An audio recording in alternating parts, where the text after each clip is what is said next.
there, this is what we mean by layered encryption. Your traffic is in the middle, and you wrap 3 layers around it as you authenticate and encrypt between every relay, so that the relays in this server, so if you break this connection, you don't get this or this. Each one is an independent connection, setup, authentication, and teardown. What does it look like? That's what it looks like. That's the client view of it. And these are all relays. This is a map of the world. I'm here in Poland, and my first connection is the US, my next one, I think it's Germany, and then somewhere down here in like Romania or whatever is the connection. So if someone watching my internet just sees me connect to the US. Someone who wants to see what I'm doing and where I'm going as a whole has to watch the entire internet all at once, watch me connect from Poland to the US, and then come out over here and be able to track all that in real time. It's rumored the NSA, the Chinese MSS, and the Russian FSB can do this in real time. The NSA apparently can't actually do it based on the documents that were leaked, or what's been made public so far. So I mentioned the National Science Foundation funds us to measure an anonymous network. One of the things we do is we collect all the metadata about the Tor network and we publish it. So you don't have to trust us. You can go download all the data. You can look through since the inception of Tor in 2004 or 3.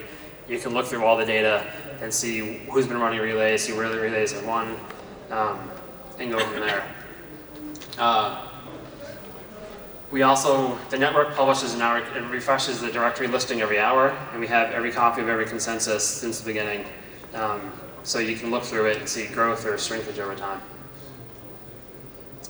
And then we have this thing called hidden services. Hidden services were developed by contractors for the US Department of Defense and Finnish military. They were designed to be completely anonymous, hidden from both the sender and receiver client on the network. They develop an internal 6-hop connection in the Tor network, so it never actually leaves the Tor network. It only uses these .onion addresses, and anyone can host one. You don't have to be a relay to host a hidden service. Tor clients can host hidden services. My laptop runs multiple hidden services for things like SSH and mail, so I can connect in remotely or not. And do all that without leaving a trail of where I'm going to. So you don't see me going to, torproject.org. You just see random encrypted traffic to Tor relay. And I get my mail from my server because I know how to authenticate that address. The address is a hash of your private or your public identity key. Your client makes it. It's only 16 bits. We could make it longer. We actually found that we should just make it longer because no one tries to remember those anyway. They're hex. Most people can't remember 16 bits of hex to save their life. So we probably should just make it 64 bits and use the full key or something. But that's your address. That's both your address and your routing address. So it's it's the name of your site and how to get to it in the DHT. That's the Tor hidden service world. This is what Silk Road relied on. Was that Silk Road had something.onion and people bookmarked it, and that's how you got to it, to do your service thing, and then no one could find out where the server was. So instead, law enforcement in at least 7 countries had teams dedicated to breaking Silk Road, because they all wanted to be the one to break Silk Road. I trained a lot of them, and a lot of them got thoroughly frustrated and like, come on, just give me the back door. Just how do I get into this thing and break it? I want to be the guy who breaks it, because it'll be a huge promotion for me. And yeah, that doesn't work. So they went after the human instead. So I kept this short because there's been a whole lot of stuff about press, a whole lot of press lately about Tor, and to leave more time for questions. So does anyone have any questions about Tor at all?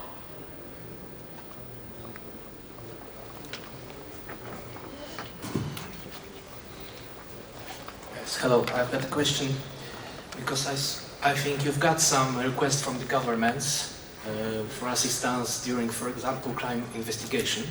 Yep. And if so, how do you handle it? Well, they can't subpoena us. I can't make legal requests saying give us the users, because we don't know who the users are. Generally, it involves talking to one of us to explain how Tor works. In many cases, I've been to their country and trained other people in the same division, and they look up the presentation, they look at the video they made of me, and whatever else they did about me, and say, here's how Tor works, here's what it does. there is no easy way to just simply grab the criminal on the other end. You need to go, figure out who this person is, and if they're using Tor or not. But we do have a phone number. It's on the website. I put my email address up there. I'm the law enforcement liaison. They can all come talk to me, or they can fly me to the country and then stalk me as I walk from my hotel to, which has happened in 4 different countries. I've been told, how was dinner last night? That was pretty good. Oh, you should have gone to the place across the street. Why didn't you tell me? I have far more stories like that, where random people follow me and I have no idea who they are. And then I ask the officers and they're like, oh, that wasn't us. I'm like, oh, good, great, thanks. I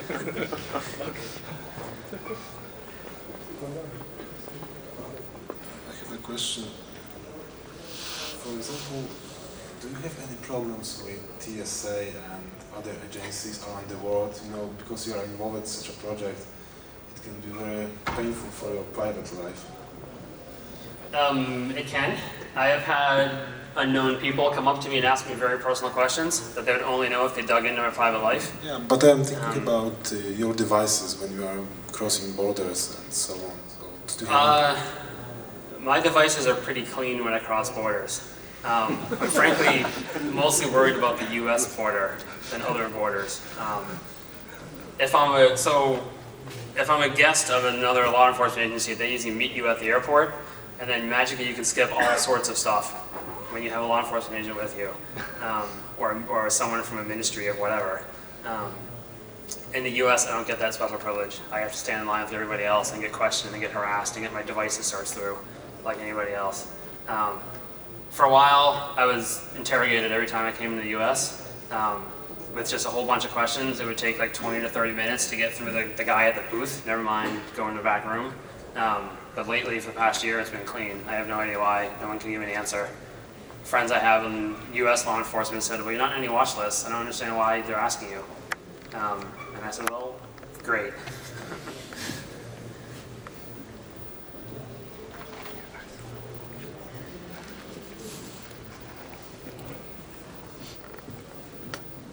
What countermeasures are you going to take so bots can't use Tor?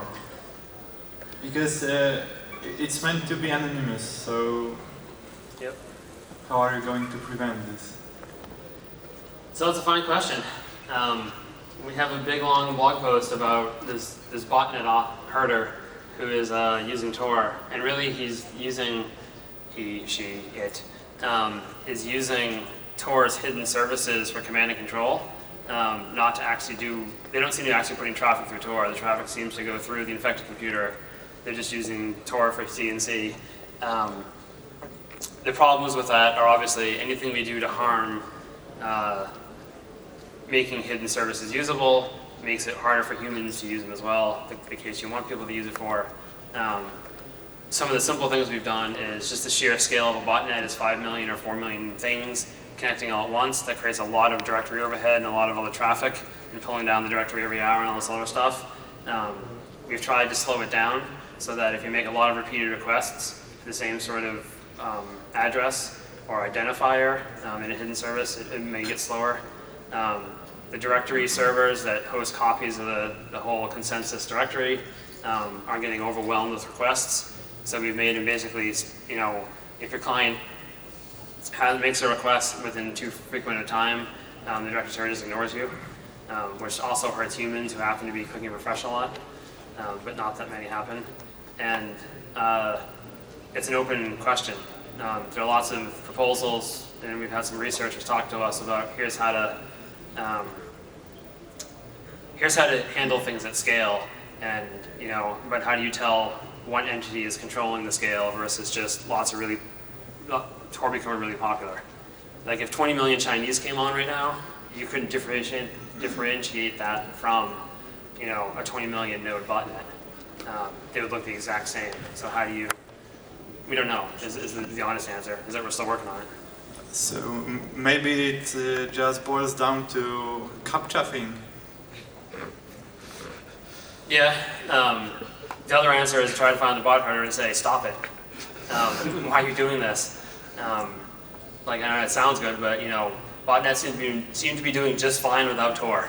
If Tor went away today, your botnets would still be around for the next 40 years. I don't think they need Tor to do anything they're doing. I think it really is just someone playing with it and saying, what can I do with this? And going from there.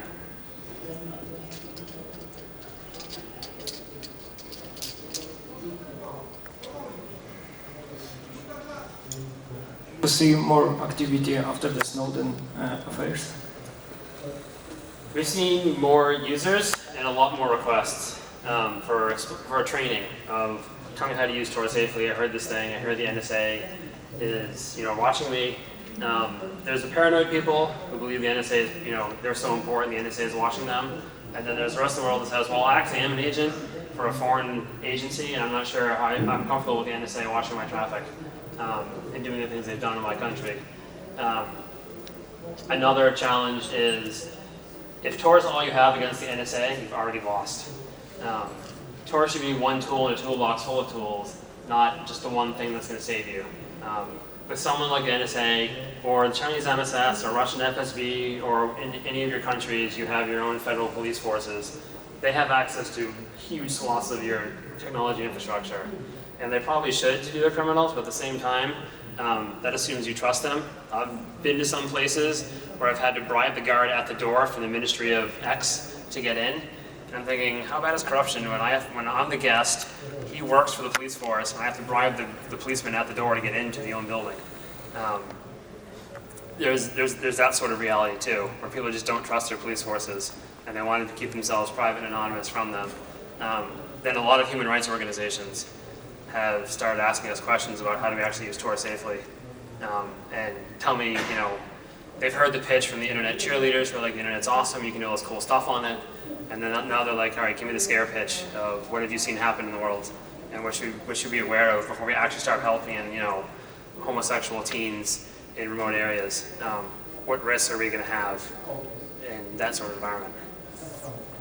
Okay, I have another question. As far as I know, the exit nodes are the most critical for your operation in order to get to outside. Yep. And do you provide your own exit node? And do you know any people that have a problem with law that they provided in good faith an exit node and they were jailed, for example, for something bad done?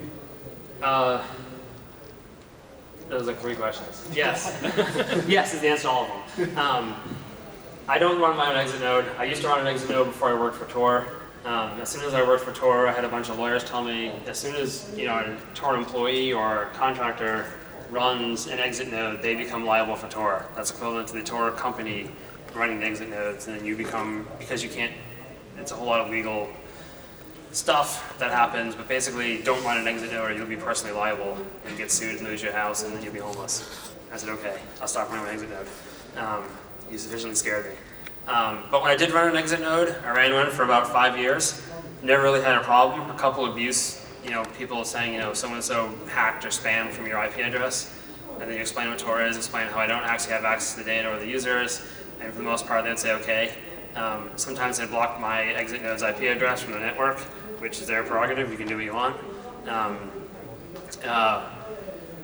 Most of them only have the ability to block an IP address, like from their forum or from whatever. And then they're sad because the attacker they have goes and buys a botnet, and then they pretty much just have to block the entire internet. And then they're really sad because they have no users. Do I know people who have been arrested? Yes.